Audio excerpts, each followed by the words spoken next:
व्यक्तिगत सिपाही था, राजा का कर्मचारी था, उसको कोढ़ हो गया था पूरे शरीर में। पैसे तो उसके पास बहुत थे लेकिन वो कोढ़ से ठीक नहीं हो पाया। बाइबल हमें बताती है कि नामान नाम का एक आदमी जो वो राजा के नीचे कर्मचारी था। इसका मतलब आप अनुमान लगा सकते कि वो राजा का सबसे खास सिपाही था। कहते हैं ना कि सेनापति, सिपाहियों का जो मेन होता है सेनापति था। और आपको पता है कि राजा नहीं चाहेगा कि हमारा सेनापति इतना बहादुर होने के बाद भी इस बीमारी से ठीक ना हो। आपको पता है कि राजा के पास तो भाई सामानों की कमी नहीं है, डॉक्टर वैद्य बहुत सारे लोग होते हैं उनके पास, बहुत से आदमी होते हैं, जानकार लोग होते हैं, प्रसिद्ध लोग होते हैं, दूर दूर से लोग आके बैठे रहते हैं। लेकिन उसने पूरा इलाज करवाया, ठीक नहीं हुआ। उसने अपने पूरे जीवन में इलाज करवाया, ठीक नहीं हुआ। उसके बाद जब इजराइलियों में और आराम के यहाँ पे वहाँ उनके बीच में युद्ध हो गया, आरामियों के बीच में जब युद्ध हुआ और इजराइलियों के बीच में जब युद्ध हुआ तो इजराइलियों की तरफ से लोगों ने कुछ महिलाओं को क्या किया, बंदी बना लिया और बंदी बनाकर अपने देश में लेकर गए। जब अपने देश में लेकर गए तो वहाँ पर एक स्त्री थी, उसको उन्होंने बंदी बनाकर लेके चले गए साथ में अपने। और राजा की जो राजा था उसकी पत्नी की सेवा करती थी दासी के रूप में।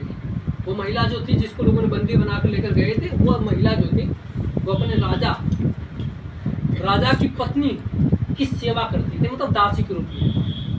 तो नामान एक दिन अपने घर पे आया और उसके शरीर में उसने कोढ़ को देखा। जब उसने कोढ़ को देखा तो नामान के सामने हिम्मत नहीं पड़ी उसके करने की, क्यों? तो भाईदास्ती थी, मालिक को थोड़ी बोल पाओगे आप। अब डरते डरते बोलोगे तो किसी को देखोगे तभी तो बोलोगे।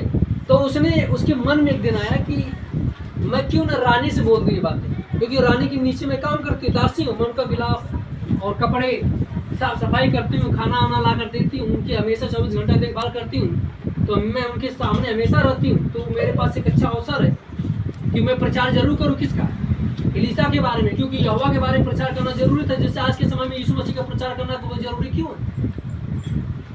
क्योंकि प्रचार इसलिए जरूरी है क्योंकि आप प्रचार चाहे जहां रहकर प्रचार कर सकते हो। प्रचार के कोई बाउंडेशन नहीं। अगर आप नौकरी कर रहे हो तो नौकरी करते समय प्रचार कर सकते हो। अगर जैसे मान लीजिए आप अपने ऑफिस में काम कर रहे हो, कपड़ा बुन रहे हो, मान लीजिए कपड़ा बुन रहे हो, तो अगर आप कपड़ा बुन रहे हो तो जब वहाँ पे छुट्टी होती है तो वहाँ से लोग निकलेंगे और आप भी उनके साथ निकलोगे, तो आप उनको यीशु मसीह के बारे में बता।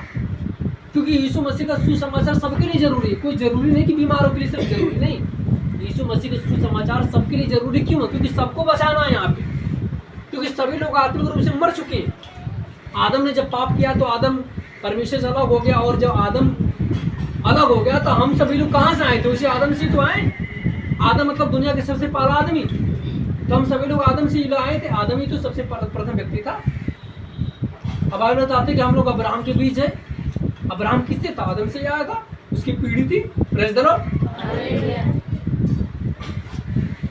तो जो पाप उसने किया था आदम ने, उसके बाद अब्राहम से सब्जी शरीरों में फैल गया। रोमियो 3:23 में लिखा कि सबने पाप किया, पाप की मजदूरी मृत्यु होती है।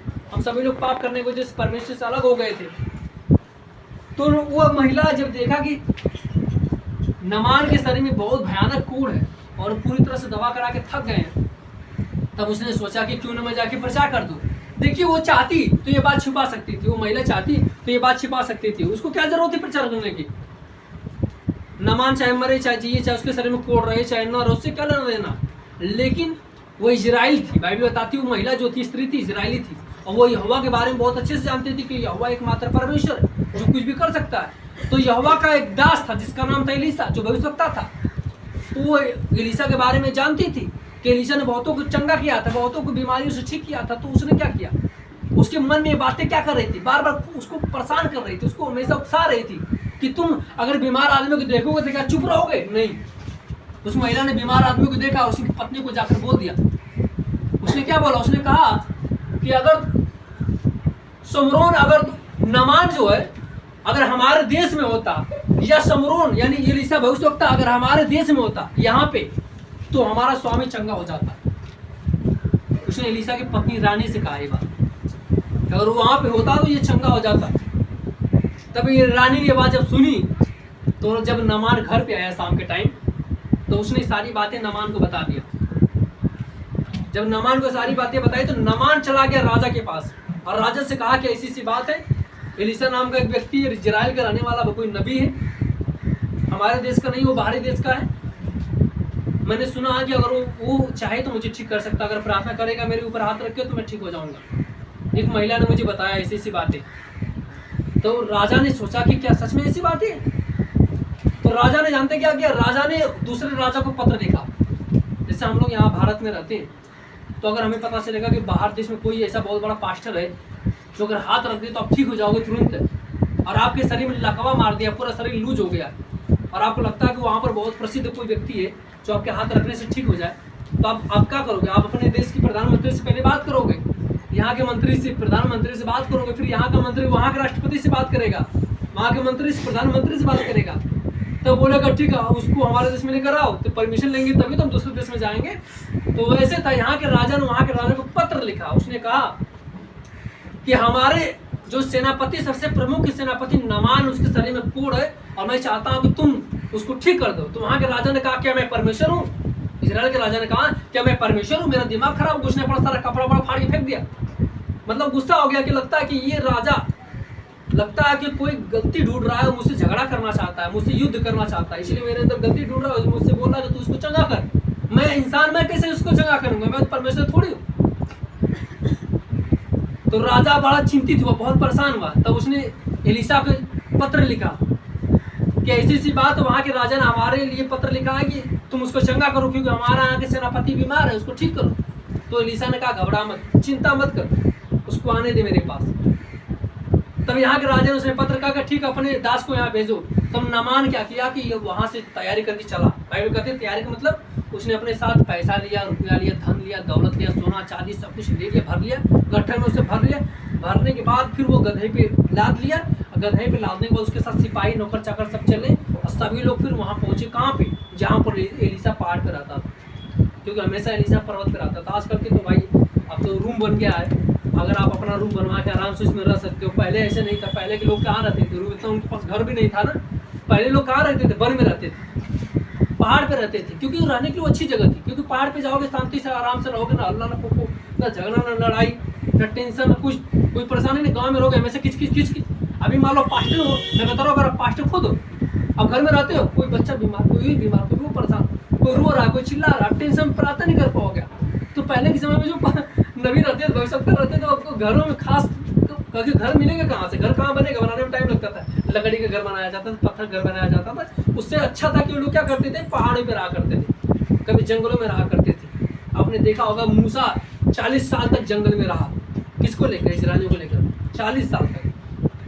अब मूसा पहाड़ पे कितने साल तक रहा? 40 साल तक रहा परमेश्वर से मिलने के लिए, जब सिनै पर्वत पर गया था। यीशु मसीह 40 दिन और 40 रात निराहार रहा था। कहाँ पे? जंगल में। पढ़िएगा जाके मत्ती अध्याय 4 में। शैतान से उसकी जब परीक्षा हुई थी तो यीशु मसीह बिना खाए बिना पानी पिए 40 दिन तक निराहार कहाँ रहा? जंगल में रहा। उसको घर में नहीं रहा। वो रहने वाला कहाँ का था भाई? रहने वाला था नासरत का, गलील का रहने वाला था, लेकिन गली में क्यों नहीं रहा? जब परीक्षा का टाइम आया तो यीशु मसीह कहाँ गया? जंगल में। न खाना न पानी, न कोई उसके साथ भी नहीं था, वो अकेले था, उसके चेले भी उससे में नहीं थे। जब यीशु मसीह की परीक्षा हो गई तब वो आया, उसने चेला सबको बनाया। छोटों के लिए भाई वो अलग से अपना एक रूम बनाती है, उसमें रहती है, प्रार्थना दुआ करते हैं। हालेलुया। लेकिन उस समय स्थिति क्या थी? पहाड़ पर रहता था एलीशा। आज जब उसके पास ये मैसेज गया तो एक बात मैं आपको बता दूं, एलीशा हमेशा पहाड़ पर रहता था। उसका जो चेला था जिसका नाम था गेजी, बॉडीगार्ड, सुरक्षा कर्मी जिसका नाम था गेजी, वो हमेशा कहाँ रहता था? नीचे। कोई भी आदमी डायरेक्ट पहाड़ पे नहीं जाएगा, पहले आकर मुझसे मिलेगा, परमिशन लेगा, इजाजत लेगा, तब उसको पहाड़ पे आना पड़ेगा। वो पहले का नियम था, आजकल नियम नहीं बना गया। ये जो आपसे कहा जाता खड़े रहिए, आप की सुरक्षा करिए, इसको ध्यान रखिए, ये सब नियम पहले से बना हुआ है, आज से थोड़ी बन रहा है। आप किसी से डायरेक्टर जाके नहीं मिल पाओगे, उसके लिए भी आपसे मिलना पड़ेगा, उनके कर्मचारियों से मिलना पड़ेगा, उनके गार्ड से मिलना पड़ेगा, तब आप नाम। और बाइबल बताती है तो वहाँ पर एक पवित्र नदी रहती थी, यरदन नदी। आपको पता है कि उसी यरदन नदी में यीशु मसीह ने बपतिस्मा लिया था, और उसी नदी में यूहन्ना बपतिस्मा देता था सबको, मन फिराने का बपतिस्मा सबको देता था। और एलिया कहाँ था? बाइबल कहते हैं एलीशा कहाँ था? पहाड़ पे बैठा हुआ था। और नदी कहाँ थी? ठीक उसके ठीक कुछ दूरी पे थी, पवित्र नदी कुछ दूरी पे थी। जब नामान अपने कर्मचारियों के साथ वहां पे पहुंचा जहां पर एलीशा रहता था, तो ऊपर नहीं जा पाया। उसने पहले गेजी से बोला कि जाकर अपने स्वामी से कह दीजिए कि नामान आपसे मिलने के लिए आए। आपको पता है कि राजा के द्वारा आपको पत्र मिला था? उसने कहा हाँ पत्र मिला था। तो जाइए पहले अपने स्वामी को बुला लीजिए, मैं उनसे मिलना चाहता हूँ और उनसे बात करना चाहता हूँ और अपने रोग के बारे में कुछ बताना चाहता हूँ। गेजी कहाँ गए पता हो? गेजी ने क्या कहा? गेजी ने कहा आप 1 मिनट यहाँ ठहरिए, नीचे ठहरिए, अभी मैं आ रहा हूँ। गेजी गए पहाड़ पे, एलिसा से बात किया, फिर बात करने के बाद परमिशन लिया, फिर परमिशन लेने के बाद फिर नीचे आया। और नीचे जब आया तो जानते क्या कहा? उसने कहा कि हमारे स्वामी ने कहा कि वो आपसे मिलना नहीं चाहते। जब ये बातें सुनी नामान गुस्सा हो गया। क्यों गुस्सा हो गया? क्योंकि उसको दिल, जैसे अगर मैं किसी आदमी को बंबई से बुलाऊं, यहाँ पे कोई आदमी मुझसे बंबई से मिलने यहाँ पे आ रहा है और मैं उससे कहूँ कि मैं आपसे मिलना नहीं चाहता हूँ, आपको आपके खाने के पीने के सारे सामान मिल जाएंगे, लेकिन मैं आपसे मिलना नहीं चाहता हूँ, अब मैं जैसा कहता हूँ वैसा कर लो, तो आदमी क्या करेगा? गुस्सा हो जाएगा कि मैं इतना दूर से मिलने के लिए आया और बोले मैं आपसे मिलना नहीं चाहता हूँ। हालेलुया। यही स्थिति थी। नामान बोला मैं आप उनसे मिलना चाहता हूँ। गेजी ने कहा कि मैं उनसे मिलना नहीं चाहता हूँ। नामान से बोल दीजिए कि जाकर 7 बार यरदन नदी में डुबकी लगा ले, उसका कोट ठीक हो जाएगा। जो ये बातें बोली नामान को गुस्सा आ गया। नामान ने बोला मैं डुबकी लगाने नहीं आया हूँ, मैं एलिसा से मिलने आया हूँ, ताकि मैं एलिसा मेरे शरीर के ऊपर हाथ रखेगा, मेरे लिए दुआ करेगा, मेरे ऊपर सर अपना हाथ फेरेगा तो मेरा सारा कोट ठीक हो जाएगा, मैं इसलिए आया हूँ। और एलिसा ने कहा कि मैं उससे मिलना नहीं चाहता। नामान को गुस्सा आ गया। नामान जाने लगा वापस, अपना सारा दल उड़ लेके चल दिया वापस। जैसे वापस गया कुछ दूर तक पहुंचा, वो महिला भी वापस आई थी। याद रखिएगा, जो महिला उसने यीशु मसीह के उसको प्रचार किया था, एलिसा के बारे में सुसमाचार सुनाया था, वो भी उसके साथ। उसने क्या कहा? महिला ने उसको बड़े शांति से समझाया। क्या समझाया? उसने पूछा क्या कहा स्वामी ने? उसने कहा कि जाकर 7 बार यरदन नदी में डुबकी लगा लो, और मैं उससे मिलने आया तो उसने मुझे मना कर दिया मिलने से। तो महिला ने कहा क्या दिक्कत? अब जाओगे पहाड़ पे मिलने के लिए एलिसा से, या एलिसा आपसे मिलने के लिए नीचे आएगा और आपके लिए प्रार्थना करेगा, हाथ फेरेगा, तब आप ठीक हो गए। तो एक काम करो ना, डुबकी लगाने में क्या परेशानी? डुबकी लगाने में आसान है, जाके कूद जाना डायरेक्ट पानी में, कूद के और 7 बार ऊपर नीचे हो जाना है। तो ये आसान है कि हाथ रख के प्रार्थना करवाना, ही आसान है। हालेलुया। महिला ने उसको समझाया, क्योंकि उसको गुस्सा आ गया था। और अब कहते हैं ना, गुस्सा जब आता है तो आदमी का दिमाग काम नहीं करता। तो नामान का दिमाग काम नहीं कर रहा, तो गुस्से में वापस जा रहा था। तो उस महिला ने समझाया कि काम करो, सबको डुबकी लगा लो। एलिसा ने कहा तो डुबकी लगा लो। तो उसने क्या कहा? ठीक है, मैं आपकी बात मान लेता हूँ। जब उसका दिमाग ठंडा हो गया कुछ देर के बाद, तो जाकर 7 बार डुबकी लगाया। 1 बार, 2 बार, 3 बार, 4 बार, गिन के 7वीं बार जब उसने डुबकी लगाई, उसका जब वो 7वीं बार बाहर आया पानी से, यरदन नदी से ऊपर आया, मुड़ी ऊपर निकाली, तो उसने अपने शरीर को देखा, उसका शरीर का कोट खत्म हो गया था। हालेलुया।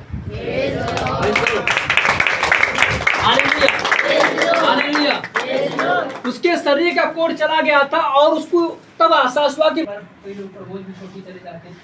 या बहुत से लोग उनको बुलाओगे तो आएंगे नहीं, बोलेंगे अगले संडे को आएंगे, अगले संडे को आएंगे, अगले संडे को आएंगे, ऐसे लेकिन नहीं आते।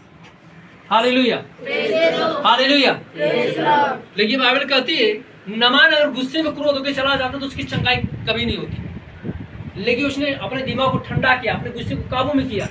शैतान ने उसको क्या किया था? भड़का दिया था 2 मिनट में, कहा यहाँ से जाओ, वो नहीं मिलेगा तुमसे। वो जा रहा था, लेकिन महिला ने उसको शांत करवाया, और जब शांत हो गया तो उसने 7 बार डुबकी लगाई, वो ठीक हो गया। सोचिए, जो आदमी पूरी जिंदगी भर से कोड़ में था, उसका कोड़ सिर्फ डुबकी लगाने से, पानी में 7 बार डुबकी लगाने से उसका कोड़ चला गया था, वो ठीक हो गया था। इस बात से वो नामान इतना खुश हो गया कि मैं मान गया इजराइल की भविष्यवक्ता है, कहते एलिसा को मैं मान गया कि वो बहुत बड़ा भविष्यवक्ता है, और सच में उसका परमेश्वर महान है। उसने मेरे ऊपर हाथ भी नहीं रखा, उसने मेरे लिए प्रार्थना भी नहीं किया, तो भी मैं ठीक हो गया। सिर्फ उसने कहा कि 7 बार डुबकी लगा लो, और वो उसकी बात मान के लगा लिया, मैं ठीक हो गया। जब नामान इतना खुश हो गया, तो पता है नामान जब वापस जाने लगा तो कहा कि मैं अपने साथ सोना लेकर आया हूँ। क्या लेकर आया हूँ? वो भी किस में? बोरे में भर भर के। 3-4 बोरे नहीं थे, कम से कम 10-20 बोरे थे। कितने?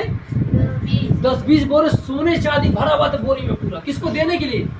एलिसा को देने के लिए। क्योंकि आपसे कहा जाता है ना, जब आप किसी तांत्रिक के पास जाते हो, किसी संत साधु के पास जाते हो, या किसी ओझा के पास जाते हो, तो बताया जाता है कि जब वहाँ पर जाओगे तो उनको कुछ देना पड़ेगा। क्या होगा? देना पड़ेगा। भाई तांत्रिक सबसे पैसा लेंगे, और पहले उनका एक होता है, सेट होता है, रकम सेट होती है कि आपको कितना देना है, 5,000 देना है, 10,000 देना है, 15,000 देना है। तो रकम पहले से फिक्स होती है, तो आप अपना रकम लेकर जाते हो। हालेलुया। तो उसी तरह से नामान जब वहाँ से चला था, तो उसको लगा कि मैं जब एलिसा के पास जाऊंगा तो एलिसा को देना पड़ेगा कुछ ना कुछ। तो अपने साथ लेकर सोना चांदी गया था। लेकिन एलिसा ने क्या किया? एलिशा ने कहा कि मैं परमेश्वर की सेवा करता हूँ, मुझे सिर्फ एक रोटी से मतलब है। क्या? सिर्फ एक रोटी से मतलब है और थोड़े से पानी से मतलब है। एक टाइम का भोजन मिल जाए और थोड़ा सा पानी मिल जाए, बस मैं इससे संतुष्ट, इससे ज़्यादा मुझे कुछ नहीं चाहिए। लेकिन उसको सोना देने लगा, चांदी देने लगा, बोरे का बोरे दे, और दूसरा आदमी तो पगला जाता, बोलता कि सब छोड़ो सेवकाई, पहले सोना लाओ, चांदी लाओ, मैं पहले अपने बारे में सोचूंगा, प्रभु के बारे में बाद में। हालेलुया। लेकिन उसके मन में ऐसा कुछ नहीं आया। सोचिए, यही तो ईमानदारी है, यही परख होती है। सुनिए, पासवानों की यही परख होती है भाई साहब।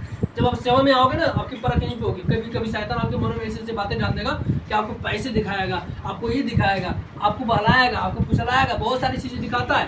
कई बार लोग, हर व्यक्ति, बहुत से लोग उसमें निकल जाते हैं, बहुत से लोग उसमें गिर जाते हैं। Praise the Lord, hallelujah.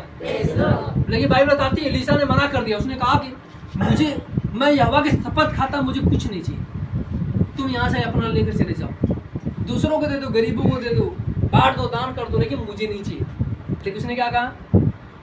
नहीं, मैं अपनी मर्जी से आपको देना चाहता हूँ। आपको बता दें, जब आप किसी घर पे जाते हो प्रचार करने के लिए, जाते नहीं जाते हो, तो उसके लिए प्रार्थना करते हो, तो क्या वो आदमी नहीं देता है मुट्ठी में पैसा?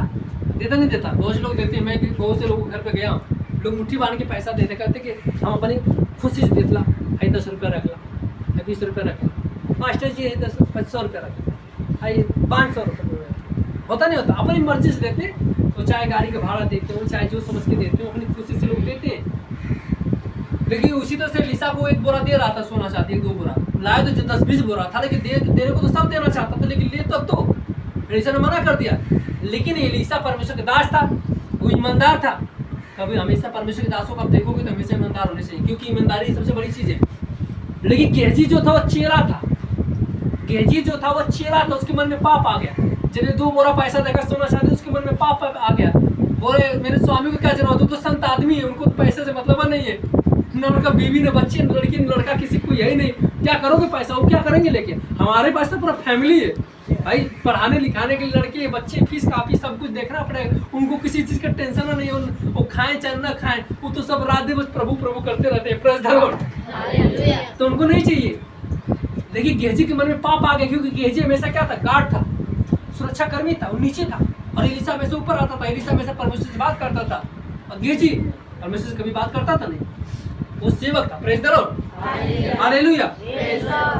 लेकिन आपको पता है, जब एलीशा मना करके पहाड़ पे चला के ऊपर बैठ गया, जाके प्रार्थना कर रहा था अपने परमेश्वर से, तभी गेहजी ने क्या कहा? दौड़ा के उस आदमी, वो नामान उसके सिपाही वापस जब चले गए 2-3 किलोमीटर दूर तक, तब नामान दौड़ते दौड़ते गया, जाकर बाइबल बताती है कि नामान के पास एक छड़ी रहती थी, हमेशा ध्यान रखिएगा, नामान के हाथ में एक छड़ी रहती थी हमेशा।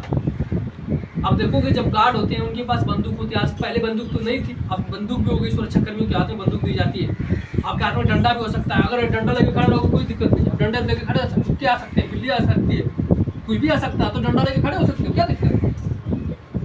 आपको जो दिया जाए उसको लेके खड़े रहो, डरना किस चीज का? कुत्ता बिल्ली आदमी भी आ सकता है, उसके लिए आप सुरक्षा कहते हैं कि सामने का कोई भी आदमी अगर आ जाए और आपस में घुसना चाहे, घुसने मत दो, चाहे दुनिया का कोई भी आदमी।